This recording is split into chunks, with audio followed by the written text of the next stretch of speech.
Hello students, I am Gurvinder Kaur, faculty at Abipedia. A very warm welcome all of you in this session.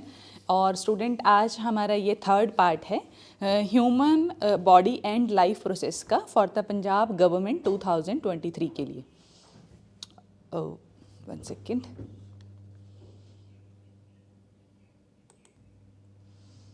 हाँ जी, तो हमारा ये session है student Punjab government exam 2024 के लिए. ठीक है जी, ओके ओके. हाँ जी, तो स्टार्ट करते हैं स्टूडेंट हमारा आज का session. But before that see student Abhipedia की तरफ से student all Punjab government exams के लिए स्टूडेंट एक बहुत अच्छी यहाँ पे आपके लिए एक अपॉर्चुनिटी है. जितने भी एग्ज़ाम्स हैं, चाहे फिर वो नैब तहसीलदार है हमारा, वन सेकेंड, चाहे फिर वो हमारा नैब तहसीलदार है, फूड इंस्पेक्टर है, कोऑपरेटिव इंस्पेक्टर है, पंजाब पटवारी एग्ज़ाम है, पंजाब पुलिस कांस्टेबल है, पंजाब पुलिस एसआई है, एक्साइज एंड टैक्सेशन इंस्पेक्टर है, इन सब की स्टूडेंट एक कंबाइंड यहाँ पे एक बैच शुरू हो रहा है स्टूडेंट हमारा.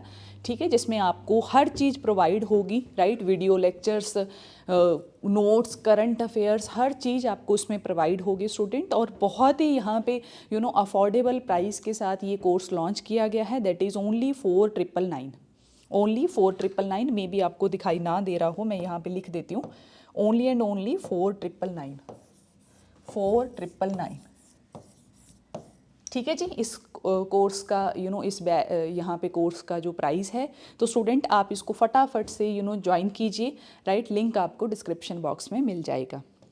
तो स्टार्ट करते हैं स्टूडेंट हमारा लेक्चर. ठीक है, सी हियर स्टूडेंट, हमने बहुत सारे यहाँ पे पढ़ लिए थे. ठीक है, बहुत सारा हमने यहाँ पे ऑलरेडी कवर कर चुके हैं. ठीक है, न्यूट्रिशन के बारे में कवर कर लिया हमने, किस तरीके का मोड होता है वो भी कवर कर लिया. फिर हमने न्यूट्रिशन इन प्लांट भी कवर कर लिया, न्यूट्रिशन इन ह्यूमन बीइंग में ये कवर किया हमने. फिर हमने ये 5 स्टेजेस देखी, फिर हमने माउथ के अंदर देखा था. ठीक है, और आज हम पढ़ते हैं स्टूडेंट स्टमक के बारे में.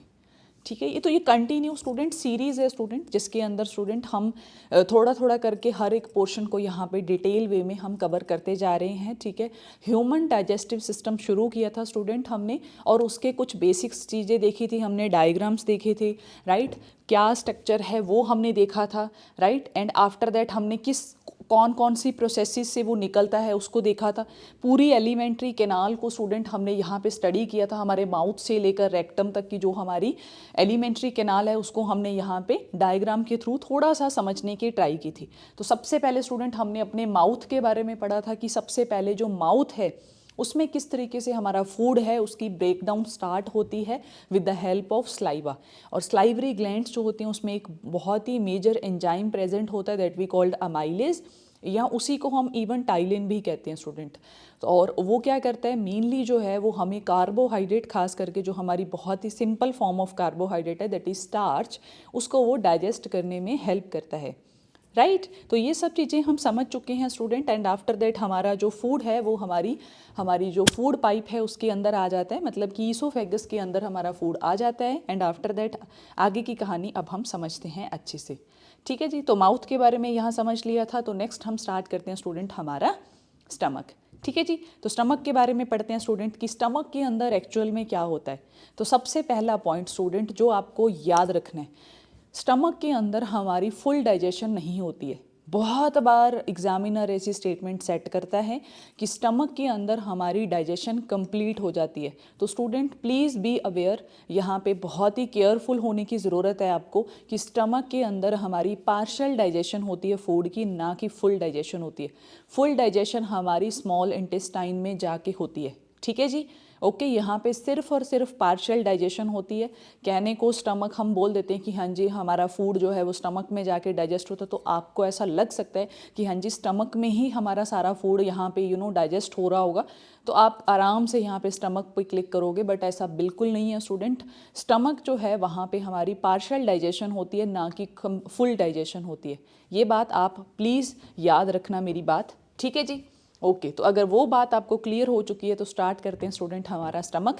किस तरीके से स्टूडेंट स्टमक के अंदर हमारा जो फूड है उसकी यहाँ पे डाइजेशन शुरू होती है. ठीक है जी, ओके ओके. हाँ जी, तो देखिए तो स्टमक के अंदर क्या है, सबसे पहले स्टूडेंट इसके अंदर होता है हमारा गैस्ट्रिक ग्लैंड. सबसे पहले तो आप एक स्टमक का मेरे से थोड़ा सा स्ट्रक्चर समझिए. स्टमक का जो स्ट्रक्चर होता है स्टूडेंट वो कुछ इस तरीके का होता है. ठीक है जी। और स्टमक के अंदर स्टूडेंट इस तरीके की फोल्डिंग प्रेजेंट होती है, इस तरीके की। ये हमने हमारे टिश्यू वाले चैप्टर में समझा था, अगर आपको याद है तो, ठीक है। और ये जो फोल्डिंग है स्टूडेंट, किसकी फोल्डिंग होती है? कुछ नहीं होता, टिश्यूज की फोल्डिंग होती है कुछ इस तरीके से। इस तरीके का स्ट्रक्चर प्रेजेंट होते हैं हमारे स्टमक के अंदर वाली वॉल के अंदर। यहाँ से स्टूडेंट हमारे यहाँ से बहुत सारे जूसेस रिलीज होते हैं जो हमारे फूड के अंदर क्या होते हैं, मिक्स होते हैं, ठीक है। तो इन्हीं को स्टूडेंट हम इन जूसेस को जो प्रोड्यूस होते हैं इनको हम गैस्ट्रिक जूसेस कहते हैं। क्या कहते हैं? Gastric juices. आपने बहुत बार देखा होगा स्टूडेंट, जब भी आप कोई स्टमक से रिलेटेड अगर आप मेडिसिन परचेज करो तो उसको ध्यान से उसके लेबल पे देखना, वहाँ पे एक वर्ड लिखा होता है दैट वी कॉल्ड गैस्ट्रिक।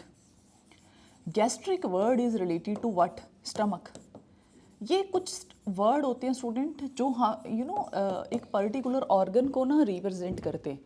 जैसे आपने देखा होगा लंग्स के लिए हम ना वर्ड यूज़ करते हैं, लंग्स के लिए अलग से आता है, ठीक है, एक वर्ड होता है, ठीक है, निमोनोकोकल ऐसा कुछ वर्ड, निमोनो जो वर्ड है that is related to lungs, ठीक है। गैस्ट्रिक वर्ड जो है दैट इज़ रिलेटेड टू अवर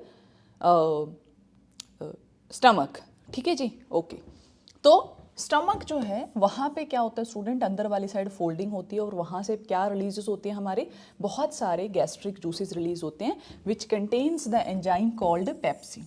सबसे पहले स्टूडेंट आपको 3 चीज़ें याद रखनी है स्टूडेंट कि क्या क्या रिलीज हो रहा है। तो सबसे पहले जो हम आपको याद रखना है that is pepsin. Pepsin release होता है किसके अंदर? हमारे स्टमक के अंदर। दूसरे नंबर पे रिलीज होता है स्टूडेंट हाइड्रोक्लोरिक। हर चीज़ साइमल्टेनियसली रिलीज हो रही है, ऐसा नहीं है कोई बाद में रिलीज हो रहा है या पहले रिलीज हो रहा है, ऐसा कुछ भी नहीं है कि आप नंबर वाइज याद करना शुरू कर दो। और थर्ड थिंग यूज़ होती है स्टूडेंट, रिलीज होती है हमारा म्यूकस, ठीक है।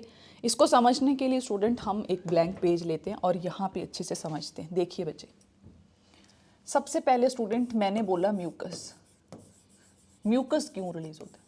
तो जो हमारा स्टमक है स्टूडेंट, जो हमारे स्टमक की वॉल है, यहाँ पे इस तरीके की कुछ फोल्डिंग प्रेजेंट है, वहाँ से स्टूडेंट म्यूकस रिलीज होता है।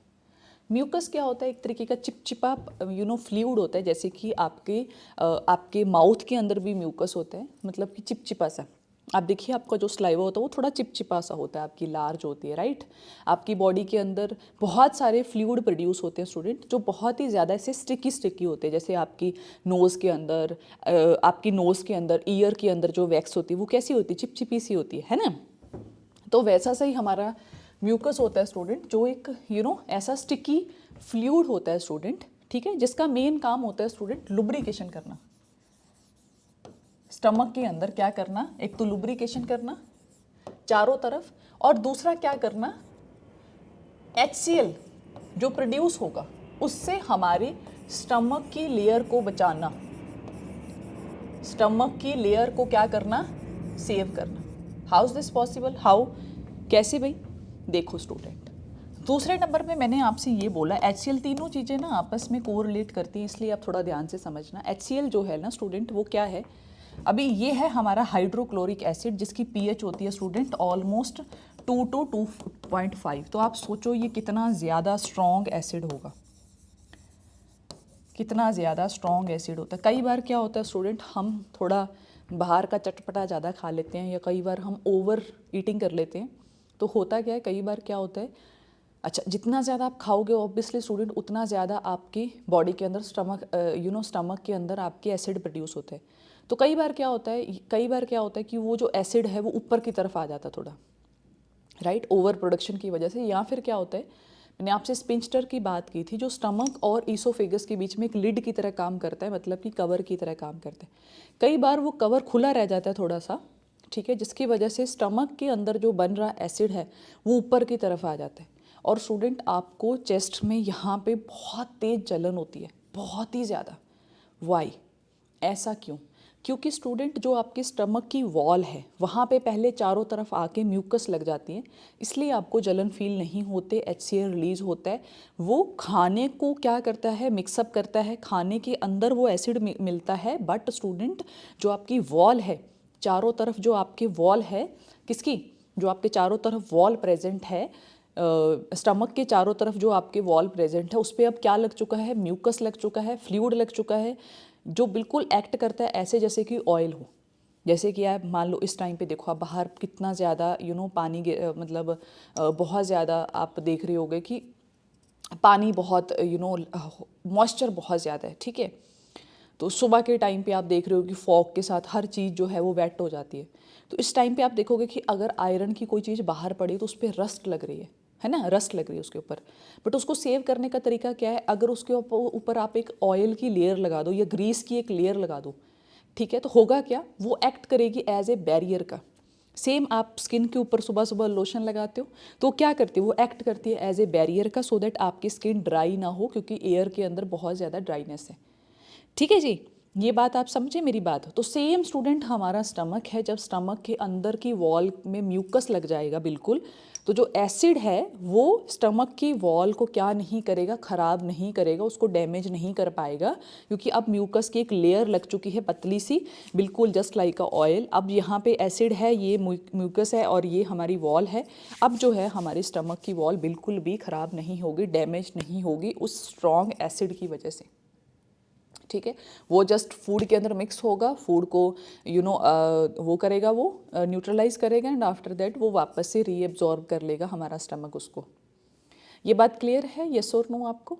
ठीक है जी, ठीक है जी। तो यहाँ पे म्यूकस जो है वो क्या कर रहे हैं स्टूडेंट, हमारी स्टमक की वॉल को सेव कर रहे हैं।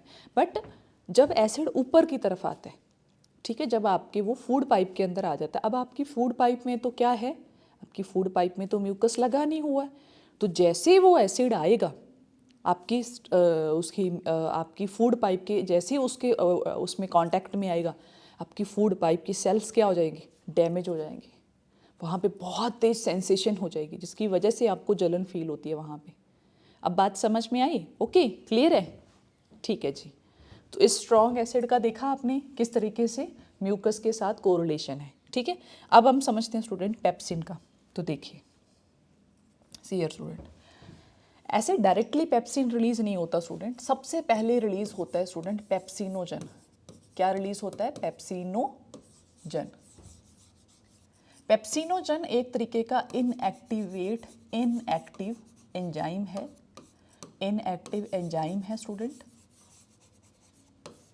जैसे ही वो HCl के कांटेक्ट में आता है, जैसे ही वो HCl के कांटेक्ट में आता है, as it contact with HCl, ये उसी टाइम क्या हो जाएगा, एक्टिवेट हो जाएगा। कौन? हमारा एंजाइम।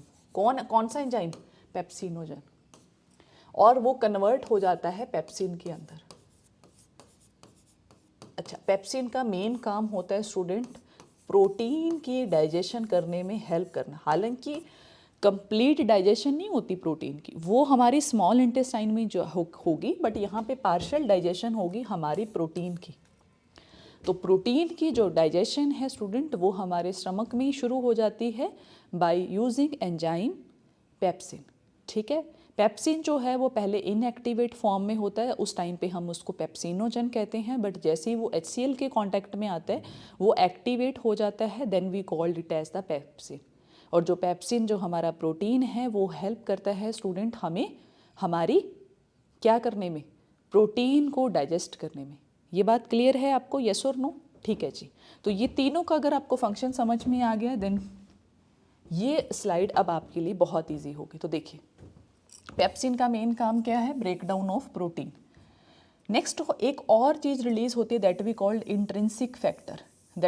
इंट्रिंसिक फैक्टर, जो हमें हेल्प करता है student absorption of vitamin B12। ये बात आपको याद रखनी है, जब विटामिन हम पढ़ेंगे, चैप्टर पढ़ेंगे, तब आपको वहाँ पे बहुत अच्छे से क्लियर हो जाएगा। विटामिन B12 जो है स्टूडेंट, उसकी एब्जॉर्प्शन करने के लिए इंट्रिंसिक फैक्टर बहुत इंपॉर्टेंट है। नेक्स्ट है स्टूडेंट हमारा hydrochloric acid, makes the medium acidic. सबसे पहले वो मीडियम को एसिडिक बनाता है, एक्टिवेट करता है वो पेप्सिनोजन को। ठीक है, ऑलरेडी क्लियर है, and help in the action of pepsin. ठीक है जी। सेकंड काम क्या होता है स्टूडेंट, हमारे HCl का सेकंड काम होता है स्टूडेंट, जितने भी माइक्रो ऑर्गेनिजम्स हैं उनको किल करना। ठीक है, क्योंकि इतने ज़्यादा एसिडिक कंडीशन के अंदर कोई भी माइक्रो ऑर्गेनिज्म सर्वाइव नहीं कर सकता। जब हम इम्यून सिस्टम में जाएंगे तब हम पढ़ेंगे स्टूडेंट कि किस तरीके से हमारी बॉडी के अंदर अलग अलग बैरियर है। तो जो पहला बैरियर है हमारा, that is created by our skin and our fluids and our stomach also. जो भी हमारी बॉडी के अंदर फ्लूइड प्रोड्यूस हो रहे, जैसे कि आपका इवन जो स्लाइवा है, इवन वो भी स्टूडेंट हेल्प करता है आपको कि कोई भी पैथोजन जो है वो एंटर ना कर सके, क्योंकि उसके भी पीएच थोड़ी सी एसिडिक होती है। और जो हमारा स्टमक होता है उसमें जो हमारा HCl रिलीज होता है स्टूडेंट, उसकी तो पीएच खैर बहुत ही ज़्यादा एसिडिक, मतलब स्ट्रॉन्ग एसिड की तरफ होती है। हर रोज़ 1.5 लीटर के करीब हमारा 1.5 लीटर जो है वो एसिड प्रोड्यूस होता है, जिसका मेन काम होता है पेप्सिनोजन एंजाइम को एक्टिवेट करना। और दूसरा काम है स्टूडेंट फूड के अंदर जितने भी पैथोजेंस हैं उनको न्यूट्रलाइज करना, क्योंकि इतने बड़े एसिडिक मीडियम के अंदर कोई भी माइक्रो ऑर्गेनिज्म जिंदा नहीं रहता, ठीक है, सरवाइव नहीं कर पाता। बट फिर भी कई बार माइक्रो ऑर्गेनिज्म बहुत जिद्दी होते हैं, काफ़ी ज़्यादा रेजिस्टेंट होते हैं, अगर वो पास कर जाए तभी आपको इन्फेक्शन होगा। क्लियर है ये बात आपको, यस और नो? ठीक है जी। तो म्यूकस जो है वो हमें क्या करती है, protect the walls of the stomach from the action of the acid. Food is turned into a semi solid mass is called crime. जो फूड है हमारा, अब वो देखिए, जैसे ही अपन ने फूड खाया आपके अंदर 1 से 1.5 लीटर एसिड बनेगा, ठीक है, वो मिक्स होगा। तो ऑब्वियसली स्टूडेंट अगर इतना सारा फ्लूइड हमारी बॉडी का मिक्स होगा किसी चीज़ के अंदर, सॉलिड चीज़ के अंदर, तो होगा क्या, एक टाइम में वो बिल्कुल लिक्विड बन जाएगा। ये बिल्कुल ऐसी है जैसे आप एक कटोरी चीनी की लीजिए और उसको आप पानी में घोल दीजिए, ठीक है, 1.5 लीटर पानी में, तो होगा क्या, वो बिल्कुल ऐसे लगेगा कि जैसे लिक्विड हो चुकी है पूरी की पूरी हमारी शुगर जो पहले सॉलिड थी। तो अभी बिल्कुल वैसे ही हमारा जो फूड है वो इतने सारे फ्लूइड के अंदर चर्न हो के हमारे स्टमक की वॉल कॉन्ट्रैक्ट करके, कॉन्ट्रैक्ट रिलैक्स जितने भी मसल्स हैं, जिसकी वजह से सारा जो फूड है वो मिक्स हो जाता है एक सेमी लिक्विड सेमी सॉलिड मास के अंदर, जिसको हम काइम कहते हैं। यस और नो, क्लियर आपको ये बात? ठीक है जी। Next, then food passes into the small intestine via duodenum. Duodenum हमने देखा था एक तरीके का, यहाँ पे क्या है देखिए, this is we call duodenum. यहाँ से जो अब जो हमारा काइम है वो पास हो जाएगा ड्यूडिनम के थ्रू, किस में जाएगा, हमारी स्मॉल इंटेस्टाइन के अंदर जाएगा। But before that student 2 ducts उसके साथ आके जुड़ती हैं ड्यूडिनम के अंदर, एक ऊपर से आती है लीवर से और एक हमारी पैनक्रिया से आके एक डक्ट जो है वो हमारी ड्यूडिनम में जुड़ती है। तो अब यहीं पे हम देखते हैं स्टूडेंट, ये जो 2 डक्ट्स आ रही हैं जो ड्यूडिनम में आके मिल रही हैं, इनका क्या काम है। ठीक है जी, ओके, समझते हैं बच्चे?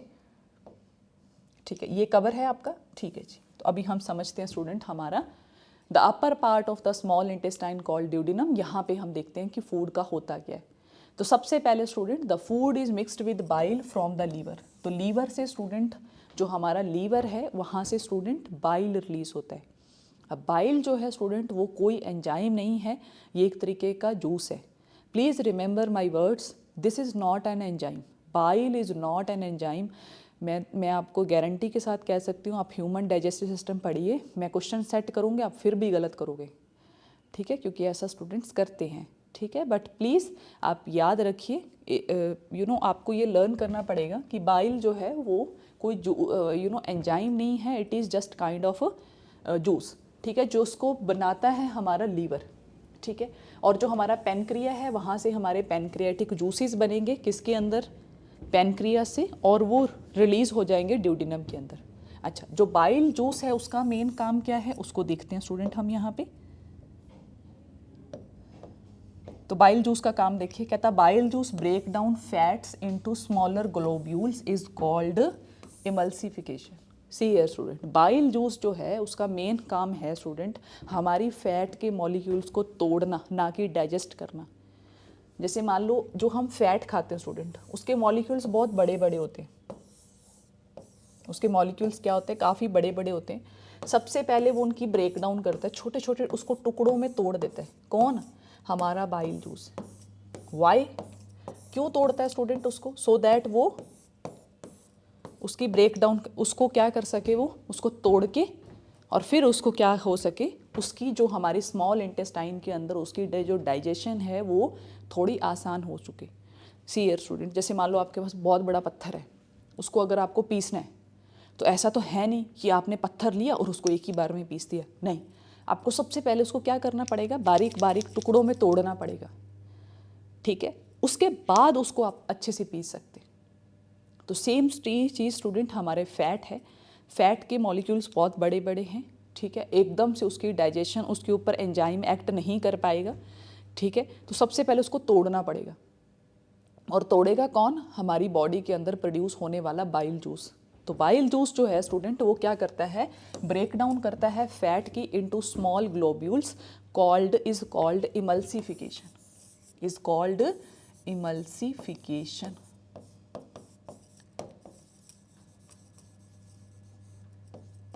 Are you getting my point, yes और नो?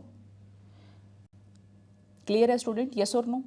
तो ठीक है जी, ठीक है जी। अच्छा, दूसरा काम क्या है, सी हियर स्टूडेंट, जो बाइल है हमारा, जो बाइल जूस प्रोड्यूस होता है येलोइश कलर में, वो क्या होता है, वो होता है एल्केलाइन इन नेचर, मतलब कि बेसिक इन नेचर।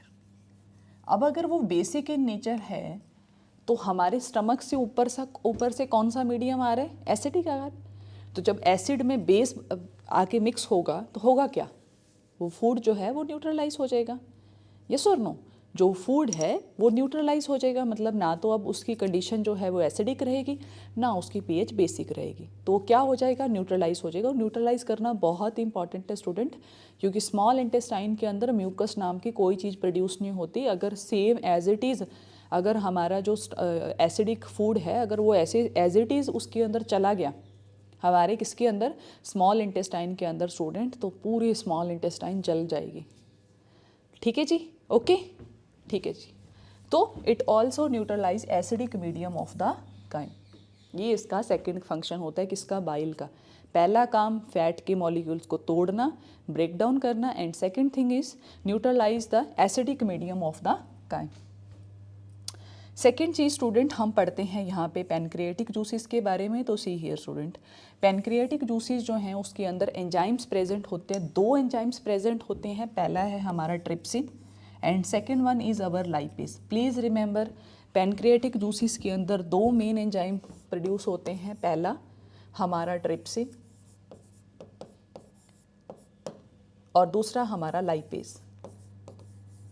लाइपेज जो है स्टूडेंट वो लिपिड्स के डाइजेशन में हमें हेल्प करता है, ठीक है, it is also type of fat, ठीक है, वेजिटेबल फैट जो होती है हमारी। और ट्रिप्सिन जो है वो हमें प्रोटीन के डाइजेशन में हेल्प करता है। तो यहाँ पे फिर से एक बात गौर करने वाली है कि सबसे पहले पेप्सिन ने हमारे प्रोटीन को ब्रेक किया, बट उसको पूरा नहीं अच्छे से ब्रेक किया, उसकी सिर्फ पार्शियल डाइजेशन हुई, और कंप्लीट डाइजेशन जो है वो हमारी ट्रिप्सिन के थ्रू होगी, ठीक है। तो इसका मतलब प्रोटीन को डाइजेस्ट करने में हमें यहाँ पे दो एंजाइम्स लगे, पहला हमारा trypsin and second one is our pepsin. Is that clear, yes और नो? तो ट्रिप्सिन जो है उसने ब्रेक डाउन किया प्रोटीन का और लाइपेज ने ब्रेक डाउन किया फैट का। क्लियर है, यस और नो? ये चार्ट आपको क्लियर हुआ? ये स्लाइड बहुत इंपॉर्टेंट है स्टूडेंट, मैं फिर से कहूँगी आप एक बार के लिए पॉज लीजिए और इस स्लाइड को समझिए। हाँ जी, डन है, तो ठीक है, आगे मूव करते हैं, ठीक है जी। अब देखिए, अब हमारा खाना पहुंच चुका है स्टूडेंट स्मॉल इंटेस्टाइन के अंदर, longest part of the alimentary canal. ये बहुत ही लॉन्ग होती है हमारी कौन सी, स्मॉल इंटेस्टाइन, कुछ इस तरीके से फोल्डेड फॉर्म में पड़ी रहती है। The glands of the walls of the small intestine produces intestinal juices. जो वॉल है स्मॉल इंटेस्टाइन की उसके अंदर क्या प्रोड्यूस होगा, हमारे इंटेस्टाइनल जूसेस प्रोड्यूस होंगे, ठीक है। और इंटेस्टाइनल जूसेस करेंगे क्या, ये देखते हैं हम लोग। तो देखिए,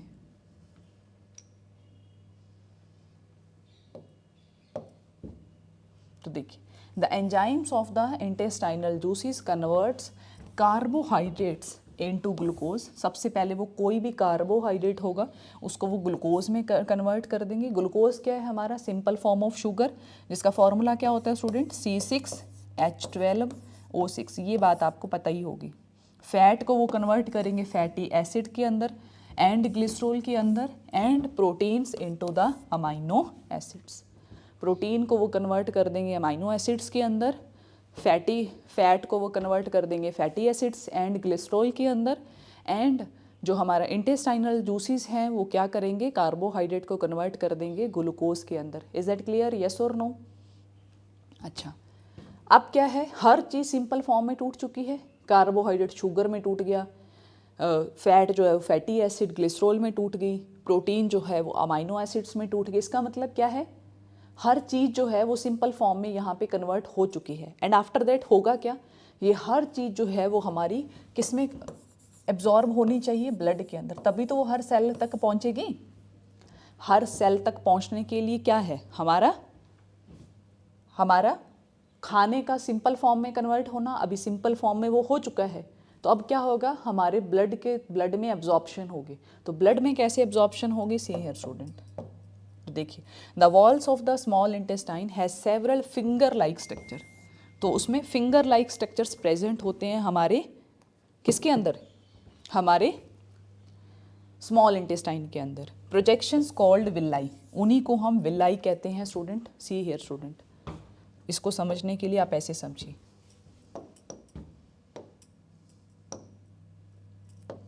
हाँ, तो देखिए स्टूडेंट, ये है हमारी स्मॉल इंटेस्टाइन। मैं इसको थोड़ा बड़ा करके बनाती हूँ इस तरीके से, ठीक है जी। तो जो स्मॉल इंटेस्टाइन की वॉल होती है, ठीक है, तो मैं इसको इस तरीके से बना लेती हूँ सो दैट आप इसको बहुत अच्छे समझ पाओ। इसके अंदर स्टूडेंट इस तरीके से फिंगर लाइक स्ट्रक्चर्स प्रेजेंट होते दोनों तरफ, जिसका मेन काम होता है स्टूडेंट सरफेस एरिया को बढ़ाना।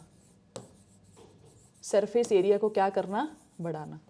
अभी सरफेस एरिया अगर बढ़ेगा तो इसका मेन पर्पस क्या है स्टूडेंट, ज़्यादा से ज़्यादा एब्जॉर्प्शन करवाना। ऑब्वियसली स्टूडेंट, मान लो यहाँ पे अगर आपको एब्जॉर्प्शन करवानी है तो ऑब्वियसली कम होगी, बट इसी के ऊपर अगर मान लो इस तरीके से मैं स्ट्रक्चर बना दूँ तो सरफेस एरिया क्या हो गया, बढ़ गया। अभी सरफेस एरिया अगर बढ़ गया है तो ऑब्वियसली स्टूडेंट वहाँ पे एब्जॉर्प्शन जो होगी वो ज़्यादा होगी स्टूडेंट, ठीक है। जैसे ये मेरा फ़ोन है, अगर इसकी सिर्फ एक लेयर अगर मैं खोलूँ, ये वाली सिर्फ सिंगल लेयर, तो ऑब्वियसली यहाँ पे क्या है, एब्जॉर्प्शन कम होगी। बट अगर मैं सारी लेयर्स एक्सपोज कर दूँ, मैं ये लेयर भी, ये वाली भी, ये वाली सारी लेयर्स अगर मैं एक्सपोज कर दूँ तो होगा क्या, सरफेस एरिया बढ़ गया। अब जो चीज़ यहाँ जितनी एब्जॉर्ब हो रही थी उतनी यहाँ भी होगी, यहाँ पे भी होगी, यहाँ पे भी होगी, कुछ इधर भी होगी, कुछ इधर भी होगी। तो यहाँ पे क्या हो गया स्टूडेंट, एब्जॉर्प्शन बढ़ गई। यस और नो, क्लियर हुई ये बात आपको, ठीक है। तो सरफेस एरिया बढ़ेगा तो एब्जॉर्प्शन बढ़ेगी स्टूडेंट, और हमारा पर्पज़ ही ये है स्टूडेंट कि ज़्यादा से ज़्यादा जो हमारा फूड है, जो उसके अंदर जो न्यूट्रिशन है स्टूडेंट, जहाँ से हमने कहानी शुरू की थी, ठीक है, न्यूट्रिशन है उसकी ज़्यादा से ज़्यादा क्या हो, एब्जॉर्प्शन हो। क्लियर हुई ये बात आपको, यस और नो? और इसी स्ट्रक्चर को हम क्या कहते हैं, विलाई कहते हैं। बहुत बार आपके क्वेश्चंस आते हैं यहाँ से, क्लियर है, यस और नो? तो देखिए, तो क्या है, the walls of the small intestine है several finger like projections called villi having blood vessels. तो देखिए, जैसे ये हमारा, मैंने आपको बताया ये हमारा विलाई है, इस तरीके से हमारी स्मॉल वाई, तो यहाँ पे बहुत सारी ब्लड वेसल्स जाती हैं, बहुत सारी an number of blood vessels जाती हैं, जहाँ से खाना जो है वो डायरेक्टली ब्लड के अंदर इस छोटी सी मेम्ब्रेन को, थिन मेम्ब्रेन को क्रॉस करके ब्लड के अंदर क्या हो जाता है, मिक्स हो जाता है। क्लियर आपको, यस और नो? ठीक है, इट मीन्स क्या है, देखिए यहाँ पे अभी ये यहाँ पे बहुत सारी ब्लड की वेन्स जाती हैं, बहुत सारा ब्लड फ्लो करते हैं, तो यहाँ से खाना जो है वो वॉल के थ्रू यहाँ पे एंटर कर जाएगा, इधर वाली साइड, अंदर वाली साइड क्या कर जाएगा, एंटर कर जाएगा, इस वॉल को क्रॉस करते हुए। ये स्मॉल इंटेस्टाइन की वॉल है ना, इसको क्रॉस करते हुए वो किस में आ जाएगा, ब्लड के अंदर आ जाएगा। बिल्कुल ऐसे ही है जैसे ये हमारी स्मॉल इंटेस्टाइन की वॉल है, यहाँ पे खाना है, ठीक है, यहाँ पे, और इसी थिन जो हमारे ये जो लेयर है इसको क्रॉस करके नीचे क्या है, ब्लड है, इसके अंदर ये मिक्स हो जाएगा, ठीक है। और उस ब्लड से सारे हमारे वो ब्लड जो है वो हमारा सारी बॉडी के अंदर सर्कुलेट करता रहता है, तो वहाँ से फूड जो है वो सर्कुलेट करता रहेगा। तो देखिए, तो स्मॉल विलाई का मेन काम क्या है, it helps in the increase in the surface area for the absorption of digested system. I think so कि ये बात अब आपको बहुत अच्छे से क्लियर हो चुकी है। The digested food is absorbed by the blood and the transported to the all cell in the body. Is that clear? Next देखिए, देन द अनडाइजेस्टेड फूड, जितना भी हमारी बॉडी के अंदर अनडाइजेस्टेड फूड बचता है, मतलब कि जो डाइजेस्ट होता ही नहीं है, वो क्या हो जाएगा, पास हो जाएगा इनटू द लार्ज इंटेस्टाइन। वो लार्ज इंटेस्टाइन में वो चला जाएगा and after that large intestine में, अच्छा, एक्सेस अमाउंट में अगर कोई वाटर रह जाता है, उसके अंदर मिनरल रह जाता है, वो वापस से रीएब्जॉर्ब हो जाता है हमारी स्मॉल इंटेस्टाइन में, और जो हमारा सॉलिड वेस्ट है वो हमारी बॉडी में फीकल के थ्रू, फीसिस के थ्रू बाहर आ जाता है हमारे एनस के थ्रू। यस और नो, क्लियर आपको ये बात? ठीक है जी। तो लार्ज इंटेस्टाइन का एक ही काम है, सबसे पहले वेस्ट को बाहर निकालने में हेल्प करना, एक्सक्रीशन में हेल्प करना एंड एक्सक्रीशन में हेल्प करना, एंड सेकंड थी जो भी हमारा स्मॉल इंटेस्टाइन से जो भी हमारा अनएब्जॉर्ब्ड फूड आ रहा है, अगर उसके अंदर पानी बहुत ज़्यादा है, ठीक है, या उसके अंदर कुछ मिनरल्स अभी बाकी हैं, उसको वो एब्जॉर्ब कर लेता है। कौन? हमारा रीएब्जॉर्ब कर लेता है हमारा लार्ज इंटेस्टाइन। क्लियर है? यस और नो, ये बात क्लियर है आपको? ठीक है जी। तो ठीक है स्टूडेंट, आगे कुछ क्वेश्चंस हैं, इनको हम नेक्स्ट लेक्चर में यहाँ पे करेंगे। ठीक है, फिलहाल आज के लिए आप पहले इतना ही पढ़िए, ठीक है, बाकी जो है वो हम नेक्स्ट वीडियो में करेंगे। क्लियर आपको स्टूडेंट? यस और नो? ठीक है जी। ठीक है स्टूडेंट, ये सेशन हम यहीं पे ओवर करते हैं। Thank you so much, have a nice day.